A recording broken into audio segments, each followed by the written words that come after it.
The German test pilot walked toward the captured American fighter, already convinced it was a joke. 90 minutes later, he would write a report explaining why Germany was losing the air war. And no one would listen. Early afternoon, November 1943. At Versuchsstelle Tarnowitz, one of the Luftwaffe's lesser-known but highly secretive aircraft evaluation centers on the Baltic coast, a captured American fighter rested on the concrete apron. Hauptmann Karl-Heinz Mertens, senior evaluation pilot and aeronautical engineer, approached it with visible skepticism. The aircraft looked wrong. It was enormous by German standards, wide, thick-bodied, inelegant. Its fuselage appeared swollen, its radial engine absurdly large. Among Luftwaffe pilots, machines like this had already earned a mocking nickname, Der fliegende Kühlschrank, the flying refrigerator. Mertens had studied the intelligence summaries carefully. According to German assessments, American fighters were designed with little finesse, heavy, crude, and mechanically unsophisticated. They relied on brute power rather than aerodynamic purity. German aircraft, by contrast, were refined instruments. The Bf-109 was sharp and precise, the Fw-190 compact and aggressive. Each was designed to extract maximum performance from skilled hands. The American machine before him, officially designated a Republic P-47, was said to represent the opposite philosophy. Or so the paperwork claimed. What Mertens did not yet realize was that within the next 90 minutes, his understanding of air combat design would fundamentally change. The aircraft in front of him was not crude at all. It was something far more dangerous. It was practical, not built for heroes, built for endurance, not meant to win duels, but wars. That afternoon, Mertens would draft a report whose conclusions would quietly disappear into filing cabinets. The Reich had no interest in uncomfortable truths, but history would eventually confirm what he had seen. Germany was engineering aircraft for individual brilliance. America was engineering aircraft for industrial warfare. And in a total war, that distinction was fatal. Karl-Heinz Mertens was not an ordinary pilot.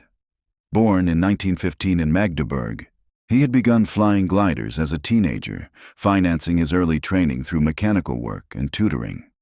Unlike many Luftwaffe officers of noble background, Mertens came from modest means. He advanced through skill, not connections. By the late 1930s, he was already recognized as unusually analytical. When the Luftwaffe expanded its experimental programs, he was assigned to flight testing rather than frontline combat. By 1943, Mertens had evaluated more than 100 different aircraft types, including prototypes, pre-production models, and captured Allied machines. He was both pilot and engineer, an uncomfortable combination for a regime that preferred reassurance over realism. His reports were clinical and unforgiving. If an aircraft was poorly designed, he said so. If an enemy design was superior, he documented it in detail. This habit earned him quiet enemies within the Luftwaffe hierarchy, but his technical competence made him difficult to ignore. When Mertens spoke, engineers listened, even if politicians did not. The American fighter now sitting at Tarnowitz had arrived under unusual circumstances. On November 5, 1943, during a long-range escort mission over western Germany, a group of American fighters became scattered by heavy cloud cover and fuel miscalculations. Several pilots were forced to abandon their aircraft. Others ditched at sea. One pilot, Second Lieutenant Andrew Collins, flying a P-47 nicknamed Iron Bell, became disoriented while searching for a safe landing field. Low on fuel and convinced he was over friendly territory, Collins spotted what appeared to be an Allied airfield. He landed without incident, taxied as directed by ground personnel, shut down his engine.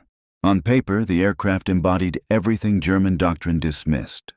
Oversized, overpowered, excessively reinforced.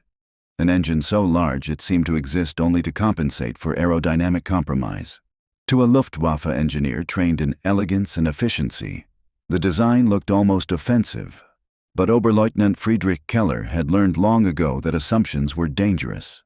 By 1943, He had flown enough captured British and American aircraft to understand one uncomfortable truth.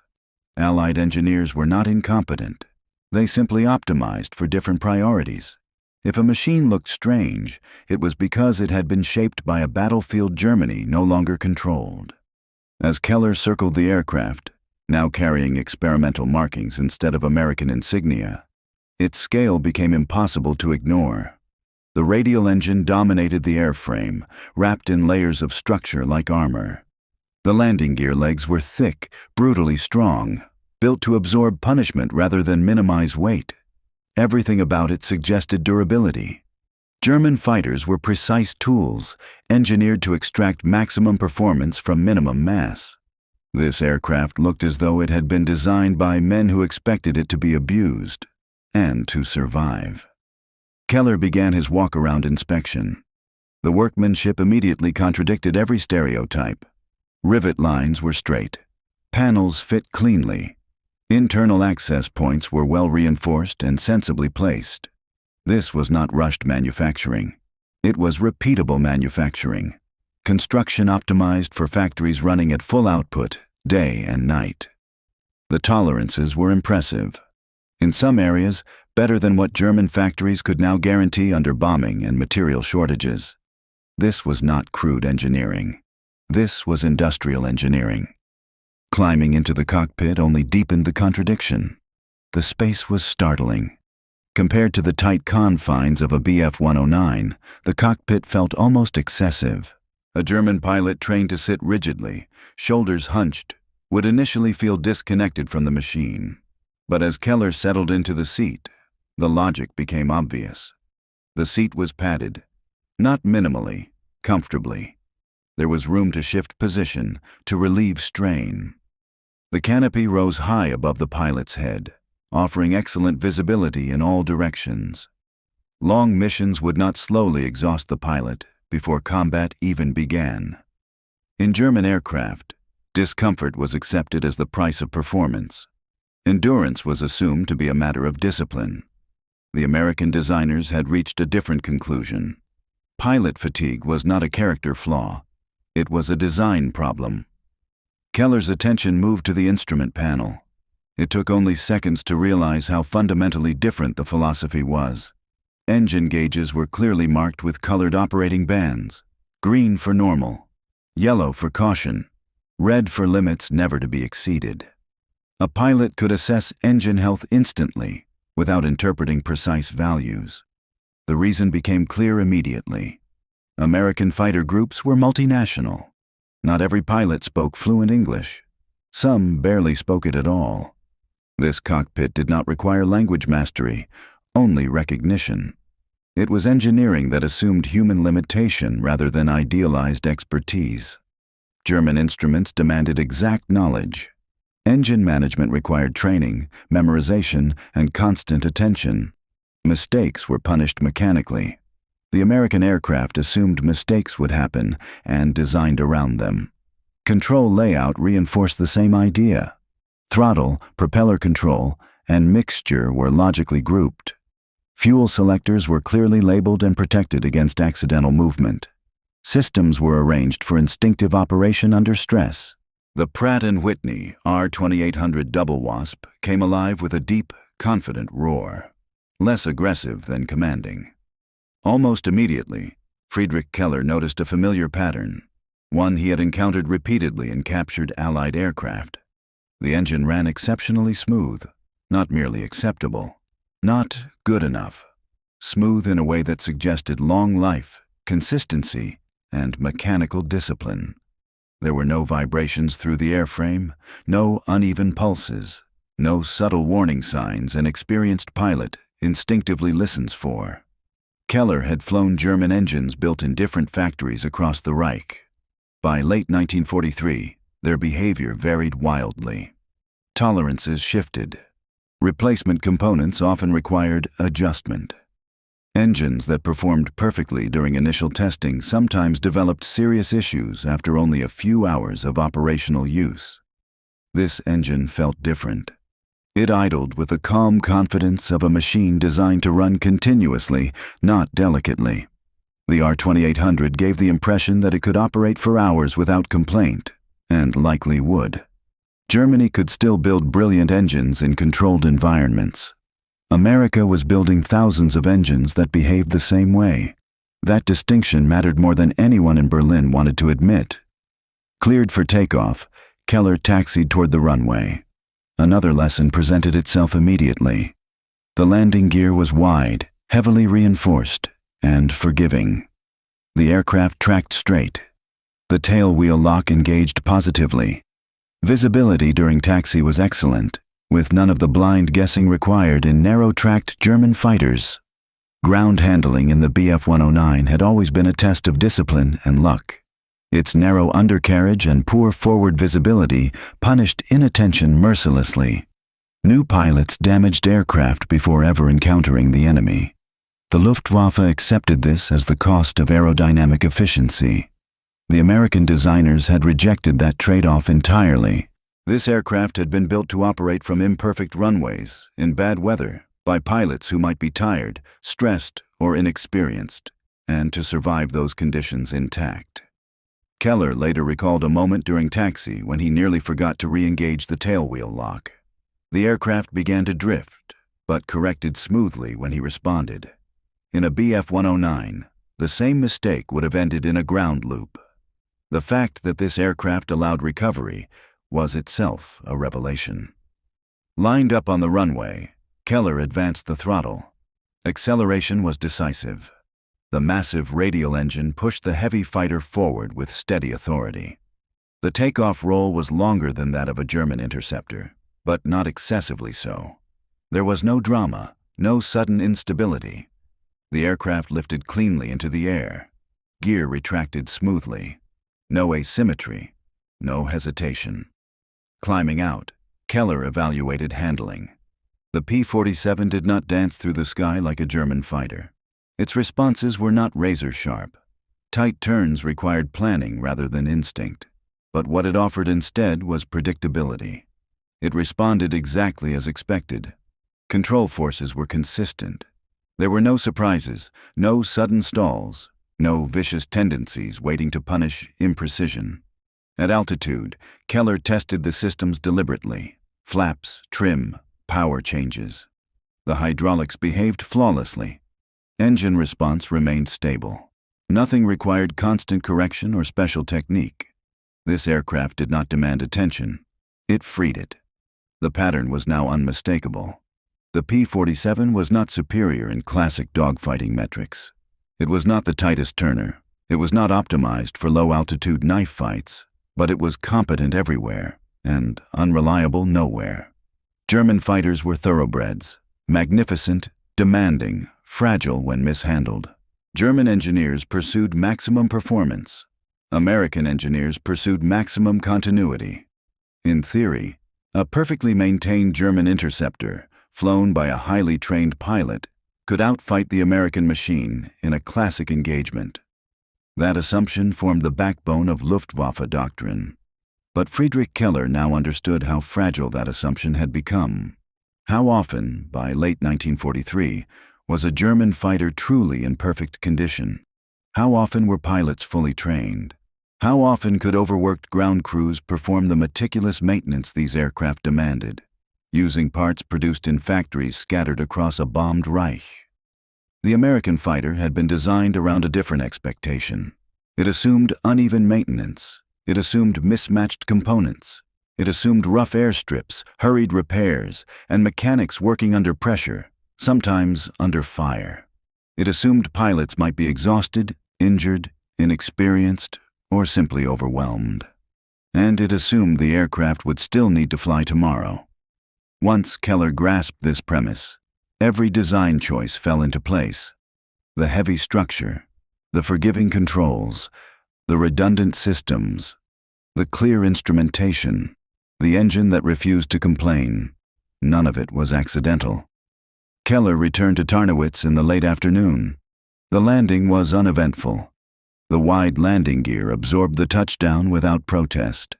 Taxiing back to the hangar felt almost effortless compared to German fighters, where the final moments of a mission were often the most dangerous. As the engine shut down, mechanics and engineers gathered around, waiting for his verdict. They expected sarcasm. They expected criticism. They expected confirmation that the captured American fighter was exactly what they believed it to be. Keller remained silent for several seconds, studying the aircraft. Then he spoke. "This is the most intelligently designed operational fighter I have ever flown." The reaction was confusion. Operational? Intelligent?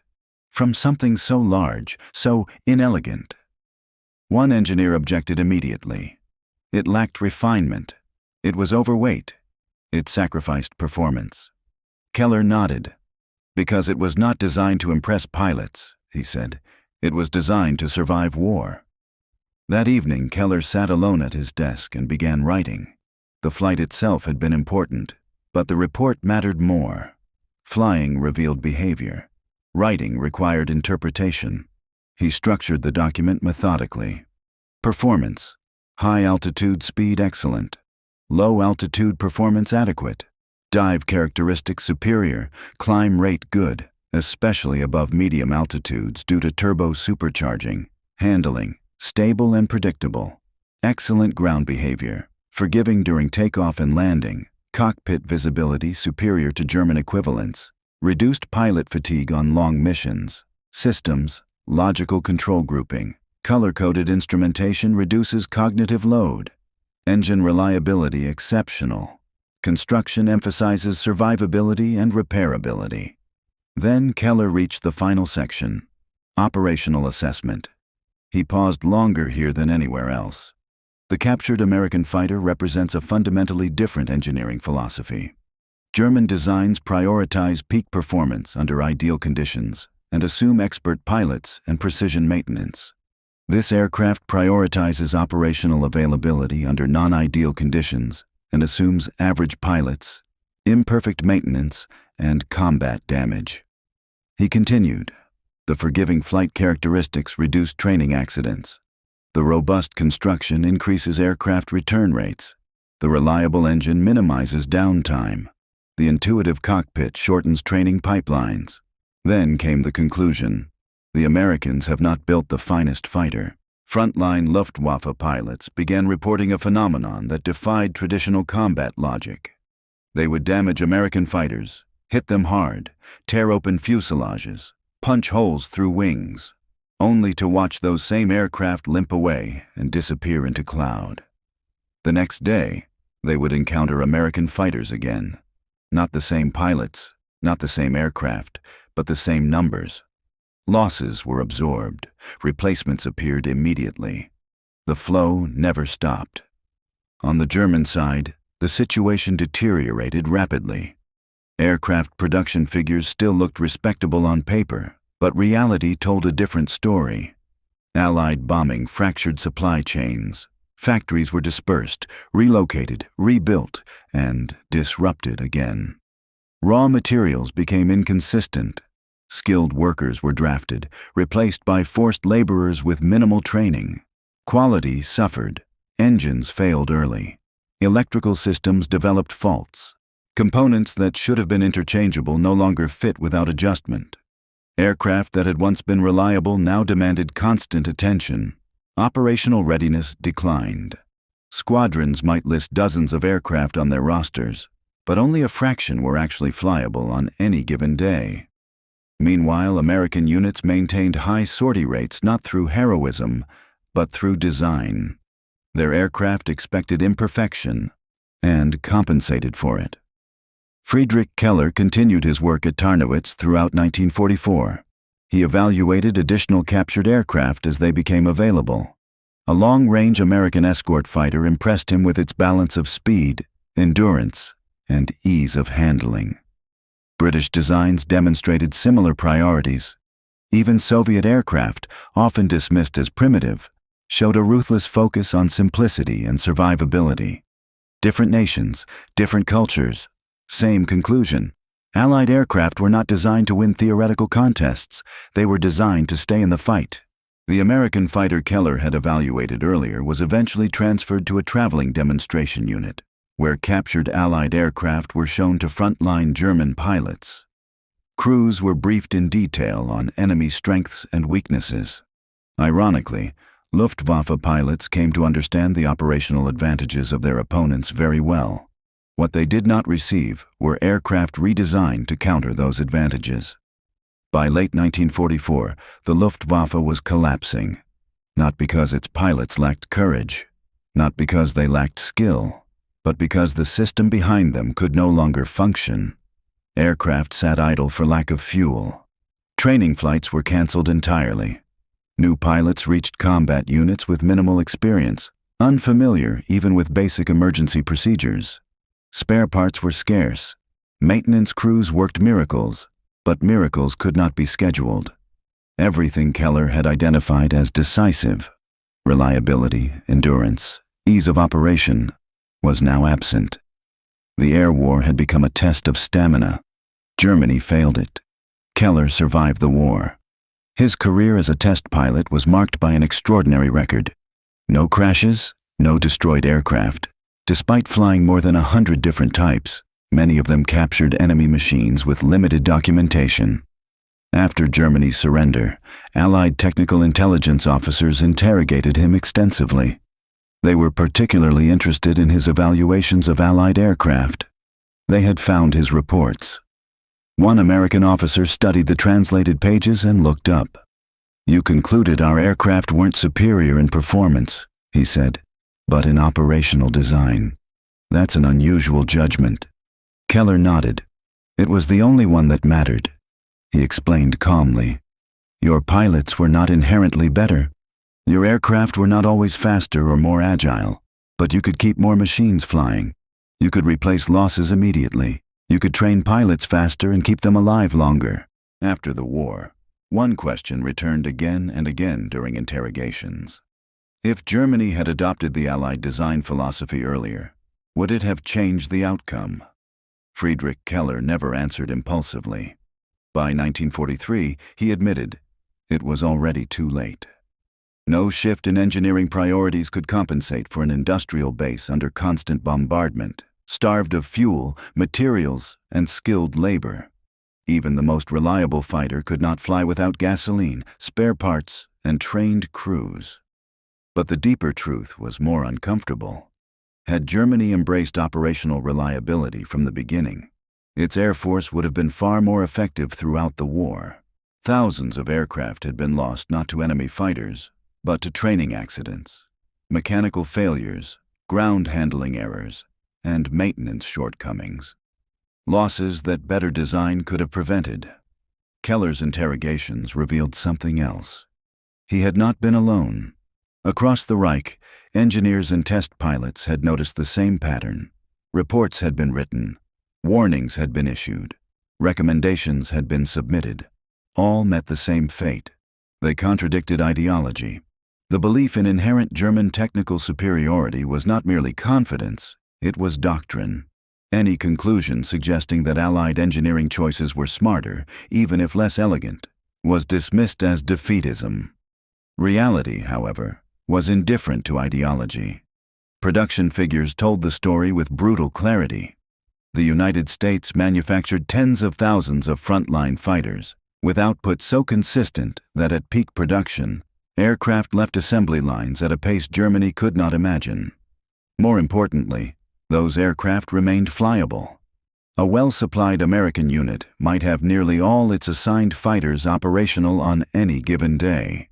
A German unit, even when nominally well-equipped, often had a third of its aircraft grounded, waiting for parts, repairs, or fuel. The mathematics were merciless. Higher production multiplied by higher availability produced overwhelming strength exactly where it mattered, over the battlefield.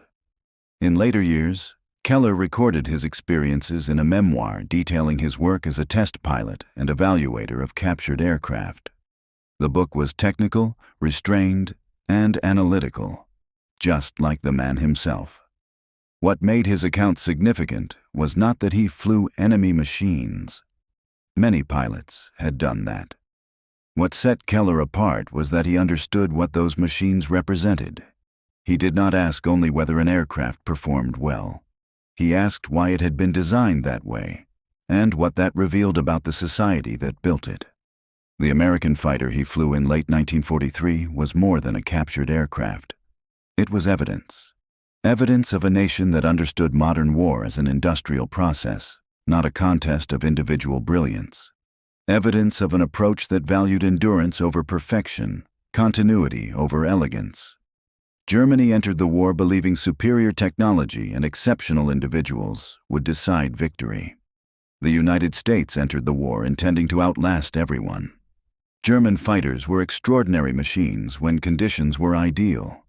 The Bf-109 and Fw-190 were genuinely formidable designs, but ideal conditions became increasingly rare. Factories were damaged, materials varied, skilled workers disappeared, maintenance suffered, fuel vanished, training collapsed. The machines demanded excellence, and the system could no longer provide it. The American fighter demanded only adequacy, and was rewarded with consistency. It flew from rough airfields, it absorbed damage and returned. It tolerated mistakes, it kept flying, and there were always more of them. Keller had recognized this immediately. His report from late 1943 predicted what would unfold over the next year and a half. It was accurate, unemotional, and ignored.